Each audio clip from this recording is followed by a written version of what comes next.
Welcome to Redpill Diaries.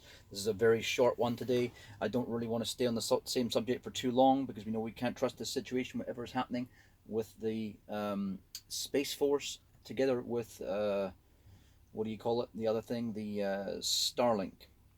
So the reason why I wanted to do this quick video was because of a link that I put just today in the last video. It's about US Space Force, what you need to know. And the thing that really just dragged my attention, because it wasn't meant to drag my attention, so therefore it did. This is what kind of happens when you become like a red pill. You start to become more and more inquisitive, and you look down the path, you look down the street that's the quiet street, when everyone's sitting there during the parade going, eh, during the carnival, you're like, hey, what's that? Hey, it's someone getting raped down the road there. Hey, stop, thief, or whatever, you know, rapist. Joe Biden, whatever. But it says from the start, Space Force sounded like a punchline. Now that wasn't the part that really grabbed my attention. What was the part that grabbed my attention was when it said that it's been basically put into space to protect satellites. Now, we've had satellites up there for a long time, and from what I can tell, there hasn't really been a big instance of everyone shooting each other's satellites down. Now, I think the biggest surface I mentioned in a previous video, maybe 3 videos ago, about the first one I did on this particular topic, was that the Russian surface-to-air missile that can go the highest, the USAM or something, I don't know what it's called anyway. You'll see it on there. I'll put a link. It only goes about 200 or 300 miles up, which isn't high enough to reach the Elon Musk satellites. But it's just weird. Why would countries suddenly want to attack US satellites? See, this again is a tell. They're giving us information because they have to as part of the rules, right? They're telling us to protect US interests in space, but for what reason? You know, it's just reading here. Trump first released the Space Force logo, something out of a child's booklet. Anyway, yeah, I don't trust it at all. So, just that quick one there. Have a look. I'm going to put the link again in this video. Have a wee look at it. Tell me what you think, because I think it's really weird. Well, it's not weird. It's telling. It could be telling on purpose, but I think it's not telling on purpose. You know why? The satellites are actually going up. It is happening. We can see it, right? So that's when you take your conspiracy hat off a little bit and say, not conspiracy theory, it's conspiracy fact. Because how many years? What is it? 1960s, 1950s, since they started putting satellites up like the Sputnik, space vehicles and then satellites, right? And yet all that time, no major issue, and all of a sudden they foresee an issue going to happen, and guess what's been rushed at the same time during the COVID epidemic, global pandemic? I mean, it could have happened last year, wouldn't have raised so many eyebrows. Could have happened next year when all this shit's over, but no, it's happening now. Just like the ramping up of those satellite systems. And I did say the other day, they haven't asked the whole world, because you know the whole world wouldn't. They haven't even asked all the people in the countries, let's just say America on its own, or just North America, whatever. They haven't even asked them. Because if people knew how much it would fuck up. Look, I know how much many Americans, when I was over there, especially when I lived in Michigan, they want to go out with their kids and they want to see stuff. They want to go out camping.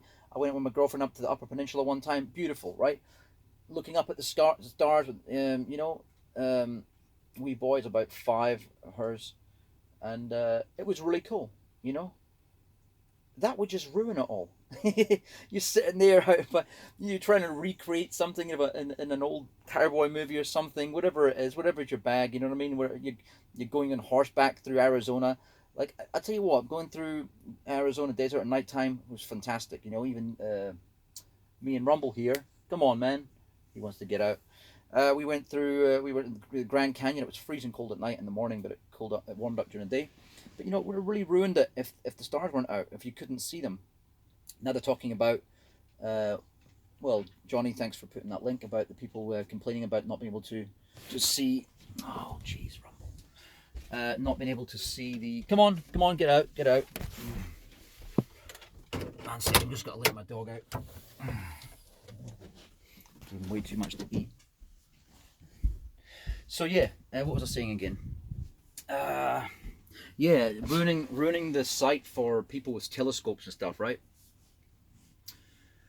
So I don't know. The timing's just all too. The fact that I already said they were rushing to implement 5G. They're rushing to implement. So that's ground control to Major Tom. Then they've got the rushing to implement Starlink, even though they've got most of their staff at home and getting furloughed, not paid at all, not doing any work, or getting paid 30% or 20% of what they usually get. Where's the manpower coming from? And then all of a sudden, oh look, here's a bit of a red herring. Oh, they're not using SpaceX. What is this? They're using the V what's it is rockets, the Russian ones, I think it is. Atlas V rocket. I'm pretty sure that's a Russian rocket. It could be. Anyway, regardless, it's not. It does actually look a lot like the Falcon Heavy, but I don't think it is. It doesn't actually say the name of the company. Anyway, I'll look further through that and see who it is. US Spaceforce. I can't see anything about the companies like what's it called, Blue Origin. Anyway, I just think it's odd. You're putting up defenses for when you've never had it before. You've had thousands of satellites. You've had spy satellites in space from America, the Russians, the Chinese, God knows whoever else, maybe India even. And yet no one's been worried about this happening before, because it's quite hard to coordinate a ballistic missile just to get to that level. Let me think. Intercontinental ballistic missile might do it, but then you're gonna trigger. I mean, with the satellite systems you got right now, you put an intercontinental ballistic missile to engage a satellite, you're going to set off massive alarms, and you're probably going to have countries sitting on red alert. So this is one good way to fan the Third World War and destroy us all. It's also one good way to ensure that no one takes out your attack forces, your prison enforcement surrounding chrysalis around the Earth. You know what I mean? I don't know. If you're as skeptical as I am about it, join the Skeptic Society today. Nah. All right, cool. Thanks. That's about it. See you later. If that's the only thing I've got to talk about today, except for market pumping and things, nah, that's for different series. Okay, I'm gonna leave it there. Bye.